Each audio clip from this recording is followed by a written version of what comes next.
couveuse bi la température de couvaison doit être à 37,5 degrés parce que ganaar bu tëddee ci ay nenam di ko bóof température bu muy jox nen yooyu noonu 37 degrés la. donc ñun couveuse bi lu ñuy def c'est très simple dañuy jéem a toppandoo poule bi maanaam ganaar bi naka lay def ba bóof ay nenam condition yooyu noonu muy jox nen yi ba am poussin ñun même condition yooyu la ñuy jël répété ko imité ko ci biir machine bii nii. donc condition yooyu température bi mooy lu jiitu dafa war a doon 37,5 degrés donc loolu noonu ñu ngi koy amee ak ñaari lampe chauffante donc machine bi boo ko tijjee ci biir dañoo def ñaari lampe chauffante lampe bu ci nekk am na 40 watts donc ce qui nous donne 80 watts donc moom lañ am ci biir. en plus de ça pour que tàngoor bi yëpp mun na nekk ci biir fépp couveuse bi dañoo installé benn ventilo ci biir. ventilo boobu noonu bu tàkkee moom mooy jaxase tàngoor gi comme ça 37 degrés yi ñu mun koo am fépp ci biir machine bi. donc loolu noonu comme nu ko sànq Ndeye Yacine Diong waxee thermostat bi mooy cerveau machine bi donc bu ñu amee 37 degrés yooyu noonu moom mooy arrêté lampe yi naan leen jaratul ngeen di takk température bi ñu soxla bi am nan ko. ensuite pour continuer di imiter poule bi aussi day def lu ñuy woowee le retournement des œufs. maanaam saa yu tëddee ci kaw nen yi yu muy bóof day fexe di yëngal nen yooyu noonu pour bañ futur poussin bi maanaam fœtus bi cuuj bu ndaw bu nekk ci biir nen bi day bañ mu collé wu ci coquillage bi parce que bu ci collé rek day dee. donc ñun pour ñu am loolu dañoo créer benn manivelle donc boo leen xoolee fii bu baax manivelle bi su ma ko yëkkatee day jóg donc nen yi nekk ci biir day yëngatu c'est-à-dire poussin bi day changer position donc position bi lañ koy téye matin. donc dañ koy jàpp fii ak benn weñ mu wàccaat encore là nous avons la position du soir donc day am benn position matin benn position soir. ensuite day soxla humidité bi mooy permettre embryon bi di développer wu poche d'air bi di développer wu ci biir donc poussin bi ci biir nen bi. humidité boobu ñun pour ñu am ko dañuy jël benn bac benn genre bac def ci ndox bañ ci defee ndox dina am benn appareil bu nekk fii tudd hygromètre. appareil bi njëriñam mooy lan mooy contrôler le taux d'humidité qui est à l'intérieur de la couveuse maanaam humidité bu ñu war a am ci biir couveuse bi température hygromètre bi moom moo la koy afficher fii instant yi mu ngi ñuy afficher 40%. donc ça veut dire que baaxul parce que dañoo tëjji couveuse bi boo ko tëjjee rek à chaque fois da ngay perte paramètres yi nga réglé woon donc faaw nga tëj ko mu liggéeyaat ba am température bi nga soxla ak humidité bi nga soxla donc entre autres loolu la léegi. ganaar bu demee ba bóof nenam ba 18e jour parce que moyenne bu muy bóofee nen 21 jours la mais bu demee ba àgg 18e jour soxlatul muy yëngalaat nen yi parce que poussin bi formé wu na tànk yi formé wu na bopp bi formé wu na cœur bi commencé na battre te boo ko téye nii dugg fu lëndëm nga jël sa benn torche portable tiimale ko da ngay gis caractéristique poussin bi ba mu leer naññ. en ce moment là soxlatul nga koy yëngal. lu mu soxla mooy nga wàccee ko ci benn bërëb bi nga xamante ni moom dina fa nekk moom poussin bi mu mun a toj coquillage bi génn looloo waral ñu créer benn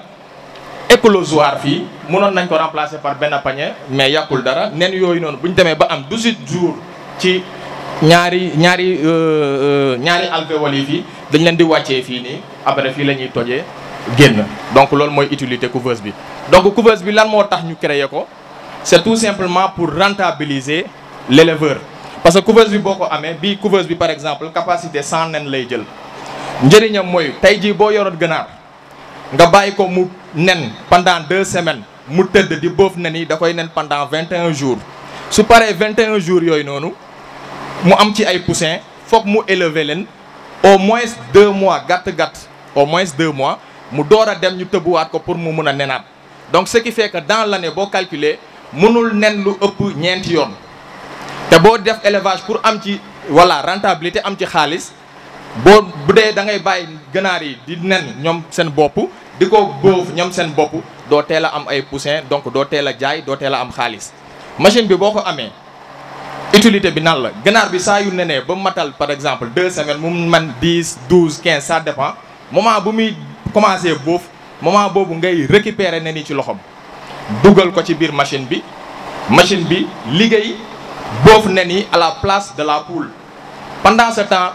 ganaar bi su toogee 2 semaines gisul ay nen yu muy bóof forcément buñ ko tëbbuwaatee lu muy def mooy day toogaat di nen. Donc à 4 cycles dans l'année day dem passer ba 12 cycles dans l'année. Donc benn ganaar bu doon nen 4 fois ci année bi boo yoree couveuse da nga koy imposer muy nen 12 fois dans l'année. Donc multiplier ko par 100 par 1000 par 5000 day doon affaire bu yaatoo yaatu te di nga ci mën a génn. te avantage bi mooy du doon ay poulet de chair day doon ay suñu ay ganaaru wolof ganaar yi nga xamante ni ñun yooyu lañ xam ganaar yi nga xamante ni kenn joxu leen ay vaccin kenn joxu leen yeneen genre aliment parce que ganaar bu 30 jours tollu 2 kilos donc xaw na doy waar yan genre protéine moo ci nekk. alors que lii boo ko yoree donc da ngay def benn élevage bu sain da ngay am tamit ganaar yi nga xamante ni qualité la parce que ganaar wolof ñëpp xam nañ ni bu dee ci côté cafka ak saf moom moo raw fuuf ganaaru élevage yi. Voilà. ci objectif yi yu ci bokk mooy gone yi parce que lépp luñ fi jàng lépp luñ fi def li nga xamante ni la ñoom dañ koy jàng montage lumière yi que ça soit ay montage simple à l'image double à l'image après dina leen ko présenter moo nekk ni compétence yooyu dong leen jël def ko fii donc du début à la fin xale yi ñoom ñoo ko réaliser ma superviser leen tout simplement parce que balaa ñu koy réaliser élève bi boo gisee Serigne Cheikh Jëmb Ndiaye mu ngi école Serigne Abdoulaye Fall Ndar en classe de 4e moom moo tax sax ma gën a am idée réaliser couveuse bii nii man ak ñoom parce que tout simplement dafa am benn couveuse bu ndaw mini couveuse bu mu xalaat ñëw indi proposer ma ko donc c'était une couveuse entièrement manuelle. Il y avait pas une amuloon appareil buy mën a contrôler température bi amul tamit appareil buy mën a contrôler humidité bi mais au moins idée bi mu ngi yoon foofu. Voilà à travers de ça donc ci lañ toog ñu xalaat ñu ne nan lañ koy mën a réaliser voilà et am naa yaakaar trop ci moom nag vraiment. Nous sommes en classe de 4e au CM Serigne Abdoulaye Fall Ndar. Permettez-moi de vous présenter les maquettes qui est devant vous. Intitulé du maquette 3-2 du CM Kër Cheikh 2. Le maquette de l'école est composé de 3 bâtiments. Le bâtiment A et le bâtiment B. Le bâtiment B et C sont constitués chacun un étage avec 10 classes et 4 toilettes. Le bâtiment A est constitué de 2 étages avec 20 classes et 8 toilettes. Au rez-de-chaussée, nous avons la direction. Ici à droite du bâtiment A, nous avons un terrain de football. Et à droite, nous avons un terrain de basket. Le milieu de l'école, nous avons aussi un monument avec un drapeau national et avec des décorations diverses. Donc, voici la présentation du maquette de l'école CM Abdoulaye Fall Ndar. Pour présenter la maquette de la maison.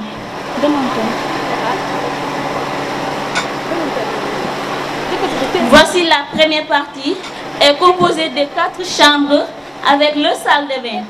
Nous avons ici un salon, une cuisine, un garage avec son portail noir et une toilette publique sanitaire. Et nous avons aussi des espaces bien aériens.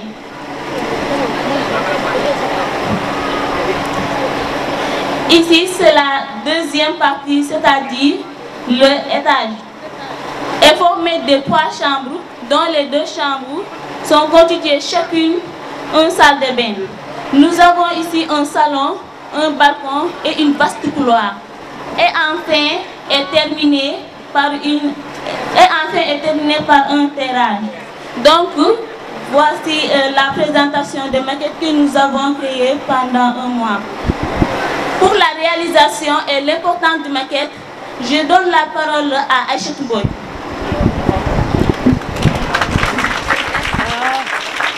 Merci. Pour la réalisation, on a utilisé des cartons, du colle, des serviettes, des feuilles Bristol et d'autres matériels divers. Pour l'importance, C'est un projet qui revêt une importance capitale. La fabrication de cette maquette nous inspire à décorer nos locaux et matérialiser nos idées de projet et de conception. dañoo jëmmal li nga xamante ni moom la ñuy jàng ci classe bu 4e mooy lépp li nga xamante ni dafa am bâtiment. Bonjour chers parents, je m'appelle Fatimata Kanli, élève en classe de 4e T1 et je viens de l'établissement semi-excepté. Pour notre réalisation, nous avons besoin d'un disjoncteur, un bouton de poursoir, une sonnerie, une boîte de dérivation et une prise. Nous avons deux types orange et un bouton de poursoir qui nous permet d'incliner le sonnerie et le boîte de dérivation là où les prises se racontent et une prise qui permet de brancher un téléphone pour charger des machines ou des ventilateurs. Et on va de cette main pour que vous puissiez voir. Même sonnerie yi ñu am ci kër yi looloo fi nekk donc boo leen xoolee am nañ bouton bu nekk fii nii sonnerie baa ngi nii donc ñu associer montage boobu noonu yëpp ak benn prise de courant pour lu ñuy charger comme ni ñu ko waxee charger téléphone brancher sa télé brancher sa ventilo yeneen ak yeneen lépp mun na dem donc là ñoom bu ñu bësee fii nii donc même procédé lañ am ci kër yi aussi donc am na yeneen maquette ci wàllum installation domestique yi nga xam ne mu ngi ci salle ET1 mooy bâtiment bi nekk ci ginnaaw bâche bi fii nii boo leen yéegee ci kaw première salle bi am na ay élèves yu ko réaliser ñu ngi toog foofu di leen xaar pour que ngeen ñëw ñu expliquer leen comme ni ma leen ko waxee distributeur automatique baa ngi foofu noonu tapis roulant baa ngi foofu noonu donc am na beneen couveuse bu gën a mag bi parce que couveuse bi capacité 100 la am na beneen couveuse bu nekk ci biir boobu capacité 250 à 300 nen lay jël mu ngi ci salle bi donc boo leen demee am na ay élèves yu leen fay xaar ngir ay expliquer leen nu ñuy fonctionner maquette yooyu noonu yëpp mënuñu woon génnee lépp voilà donc balaa may delloo kaddu gi. man nag samay tubaab daa desee leer wolof bi laa gën a jekku kon bu ko defee maa ngi nuyu képp ku fi toog te ñu bokk liggéey bi di jàng ak jàngale di nuyu képp ku fi toog te ñu bokk yilif ndongo yi ci diggante yar ak jubbanti mu di les parents d'élèves kon bu ko defee damay sànni ay kàddu yu gàtt rek ngir leeral li nga xam ne moom la fi xale yi defar di fruit ay effort yoo xam ne ñu ngi ko dëgmal depuis ci tàmbali at bi li may tàmbalee mooy lii prof bu nekk da cee war a gis boppam dari loo xam ne daa feeñee su ñun ñu ñuy woowee les profs de technologie mais prof bu nekk da cee gis boppam lu tax ndax kees bii xale yi defar boo koy defar di nga soxla ay dimension di nga jël règle tracée kon prof mathématique day dugg mën naa ko topp ba muy jeex kon dari loo xam ne daa feeñee ci ñun waaye prof bu nekk ci la bokk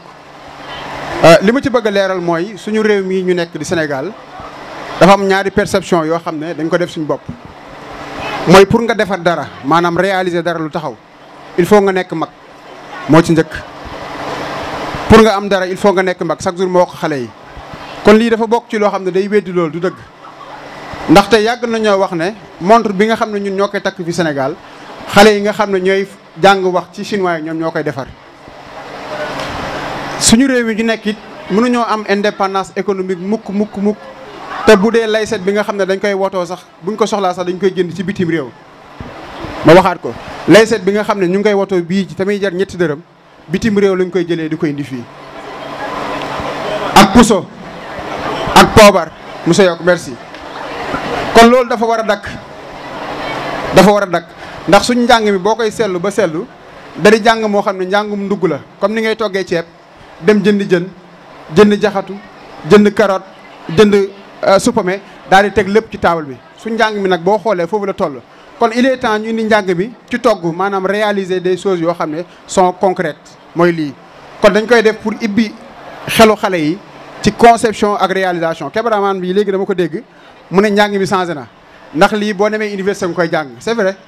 ñun ñi nga xam ne ñoo jaar ci enseignement technique lii ñu ngi ko jàngee deuxième année université lañ ko jàngee couveuse bii ngeen gis muy bëf ñu ngi ko jàngee deuxième année université ñu ngi koy def loo ay élèves de 4e fii donc foofu la ñuy waat ñu ngi bokk ñi nga xam ne ñoo bokk njàng ak njàngale bi ñu indi njàng ak njàngale bi ci des choses yoo xam ne sont tellement concrètes wàññi théorie bi di indiwaat yëf yi ci concret kon daal loolu laay nuyoo ñëpp di leen ko caay. réalisé BSC ñoom ñoo ko doon liggéey di leen wan ne rek lii rek xale yi di def ci en matière de teinture donc nous sommes donc des professeurs et en même temps donc les formatrices donc en teinture. Nous sommes venus aujourd'hui donc très fiers et très honorés donc d'être présents donc devant nos apprenants qui nous ont présenté donc ces belles ouvrages. Voilà donc là, je tiens à remercier donc toute l'assistance. Merci, je laisse donc la dernière partie donc à être présent. La teinture nous permet de nous lancer à l'entrepreneuriat. À l'avenir, nous tenons à remercier nos professeurs qui nous ont accompagnés durant cette formation modulaire en teinture. Merci Madame Wan, Monsieur Yok et Madame Tin. On a aussi réalisé des poubelles dans le but de contribuer à la protection de l'environnement, particulièrement notre cher cadre de vie qui est l'école. Là, elle vous présente les ouvrages qu'ils ont réalisés pour contribuer donc à la protection de notre environnement, particulièrement donc notre cher cadre de vie qui est l'école. Donc là, tout le monde donc a mettre donc sa main dans la pâte. Donc notre environnement doit être bien entretenu. C'est ainsi que les élèves, donc par leur perception dans le BSC, donc leur savoir dans le BSC, ils ont conçu donc de réaliser donc ces poubelles réglementaires-là. Voilà, merci. Monsieur Yok Idrissa, je vais expliquer rek touti li nga xamni moy matière économie familiale et sociale. D'habitude buñ daan wax éco-femme ñu bari dañ daan yaakaar ni matière la pour jigéen mais matière la boo xamante ni maa ngi ci wax ci contrôle principalu CMT matière la boo xamante ni góor ak jigéen ñëpp mun nañ koo jëfe xale yi liñ leen di jàngal ci biir classe yi mooy ginnaaw biñ jàngee PC jàng SVT jàng technologie ñun nit ki la ñuy togg su boobaa moo tax ñun jëflante bi ñuy jëflante ak ñoom dem na ba ci élève bu absenté sax mun nañ koo sentir parce que ñun ci li ñuy wax ak ñoom jëm na ci seen wàllu wér gu yaram moo li ñuy wax santé de la reproduction ñun nag bokkut ak éducation sexuelle ou bien éducation à la sexualité mooy maanaam li ñuy dégg ci wàllum góor jigéen gi ñun yooyu fii dañ koy denc ci biir classe yi. parce que li ñuy yegg ak ñoom sori na lool ba wayjur bu ko fekkee woon amaana mun na jàpp ni li ñuy jàngal xale yi dafa yàqu. anecdote bu ma ciy joxe mooy fan yii passé dañ doon def benn jàngat ci maanaam côté wàllu sëy jur doom ñoom xale yi am nañ ci ay xam-xam ak man-man yoo xamante ni képp ku sëy ak sa borom kër lu toll ci at te amoo ak moom doom ñoom boo ñëwee mun nañ la conseil xale yi mun nañ loolu biñ leen ko jàngalee moom benn xale bu ñëw ne ma yow monsieur li ngeen di jàngale nii bu fekkente ne leerul ci suñu bopp yi rek nit ñi dañuy gis ni da ngeen di yàq xale yi ñooy leen déedéet ñun nekkul foofu lañ juble ak yéen seen compétence mooy lépp lu leen wër ngeen mun koo contrôler parce que économie familiale ci biir kër gi lay commencé ñun dañ leen di wax da ngeen a war a yaru yaraale waa kër gi waaye santuñu leen ngeen yar way jur yi mooy ngeen wan leen li nga xamante ni mooy xam-xam bi nga xamante ni mi ngi leen wër ngeen mun koo jëfe def ko ba nga xamante ni société bi bu ngeen génnee dañ leen di xam ni yéen ay defarkat ngeen BST bi ci loolu lay taxaw moo tax bu ngeen xoolee poubelle bi par exemple lii butéelu 20 litres la tey boo bësee levier bi bësal ma levier bi moo la bësal da ngay gis couvert bi day tijjeeku mooy maanaam nit ki war ngaa war a mën a sànni sa mbalit te doo ci tax par exemple man yor naa sama mouchoir ma ñamdu ba pare bëgg koo sànni su ma ñëwee tijji fii ak li ñu wax comme corona bi li muy metteeg loolu keneen ku ñëw tijji fu mu toll nii da nga koy wall damay joggi sama tànk rek sànni sama mouchoir ci biir bàyyi mu tëjuwaat xam-xam bi ñoom ñoo ko defaroon muy góor ak muy jigéen leneen la ca nekk ci décoration peinture beeg weñ yeeg lépp dañ koy fekk ci mbedd mi ce qui veut dire que nit ki des fois li ngay utiliser sa biir kër aussi am na ci lu bëri loo xamante ni soxlawul nga koy sànni mun nga koo récupérer waat sa biir kër defar ko ba nga xamante ni waa kër gi dinañ ci jëriñoo sa poos dina ci sakkan parce que tamit économie familiale loolu daf ciy dugg sa poos dina ci sakkan sa xel dina ci wër sa xol dina ci set ci loolu la ñuy liggéey ak ñoom ci wàllu côté togg parce que ak ñoom madame won dañuy jàngal xale yi tey jigéen bu nekk ci diggante xale yi boo koo ci wow muy 4e wala muy 3e mun naa conseiller jigéen bu ëmb ca lam war a lekk ca tàmbali ëmb ba muy am doom xale ba nañ koy toppatoowee nañ koy sangee nañuy defaree jumbax ba nañ koy sololee yëre lépp ñoom ñii xam nañ ko tey donc loolu sant yàlla la. am na ci yeneen ak yeneen yoo xamante ni wax dëgg fa yàlla ñoom sori nañ ci lool ak ñoom ci wàllu côté xam-xam boobu te ñun wóolu nañ leen di xam nañ ni société bi incha allah dinañ ko rendre service.